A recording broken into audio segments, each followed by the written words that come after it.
Hey everyone, welcome back to the channel and welcome to Season 2, Week 14 of the DC Sports Digest. Another exciting week of DC Sports, especially for the Commanders, advancing to the NFC Championship, but we'll get to that later. Without further ado, let's just get started with the Nationals, who did make another move. They signed pitcher Shinosuke Ogasawara. Sorry if I mispronounced that, to a 2-year contract. It's unknown if he'll be a starter or a reliever, but we have 7 potential guys who could be starters, and then maybe some of them move to reliever, maybe some go to the minors. So definitely a lot of questions that will be answered in spring training. It'll be interesting to see how our pitching rotation shapes out. And we also announced our spring training non-roster invitees. There's a lot more than this, but some of the highlights are Brady House, Yohandy Morales, Jarlin Susana. But there are a lot of other guys announced who are non-roster invitees to spring training, which is coming up in a couple weeks. And that's all I got for the Nats. On the Wizards, they continue their 12-game losing streak, losing to the Warriors, Kings, Lakers, and Clippers. Had the West Coast road trip, so I really did not watch much of this. I watched a bit of the Lakers game, I think. That's really about it. Most notable thing, I think, was Jordan Poole scored 38 against his old team. He's not an all-star starter, but hopefully he will be a reserve when those are announced coming up soon. And also coming up, we have games against the Suns, Mavs, Raptors, and Lakers. See if we can finally end this 12-game losing streak. And on to the Capitals. They beat the Penguins, Oilers, and Kraken. The crazy thing is they are on a heater, 12-game point streak, even though the shots really haven't been coming and not too many impressive goal scorers. We got more shots against the Kraken, and our best goal scorer right now is Ethan Frank, actually, who's really still impressing. I think he has 3 goals in his last 7 games, which is great. Ovi also got a empty netter against the Kraken to get 20 away from the record, and Lindgren came back against the Kraken as well and got a shutout. We have 71 points, current best team in the NHL. Obviously, it'd be cool to win the President's Trophy, be the best team, but it's kind of cursed sometimes to do that, but we'll see what happens.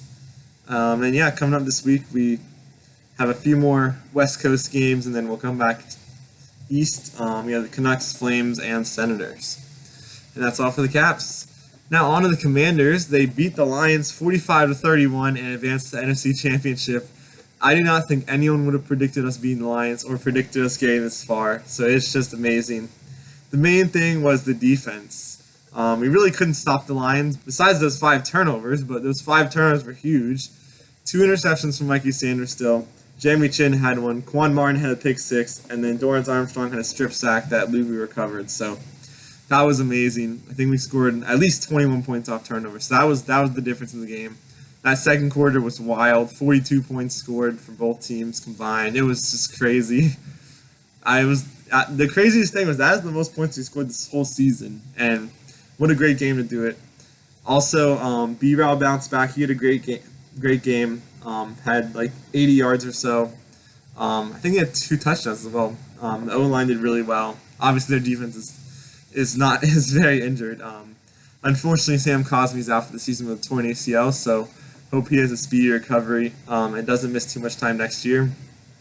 But yeah, the main thing against the Eagles, which is who we're playing in the NFC Championship, is going to be containing Saquon, because Jahmyr Gibbs went crazy against us. We could not stop him.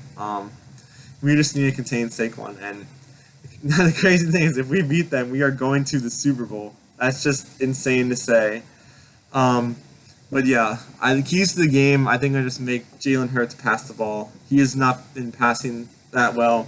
Had a lot of 100-yard games. So that's going to be the key. Obviously, contain Saquon. It's really just containing Saquon. I feel like we have a solid chance. We scored 5 touchdowns on their defense, despite 5 turnovers the last game. We could have had almost 50 points. So if we can just do that again and contain Saquon in their offense, I think we have a chance to win this game. So that will be tomorrow, and good luck to the Commanders. Hopefully we can get to the Super Bowl. But either way, it's a great season. But obviously, we want to beat the Eagles and go to the Super Bowl. So let's see if they can do that tomorrow. That's all for the Commanders.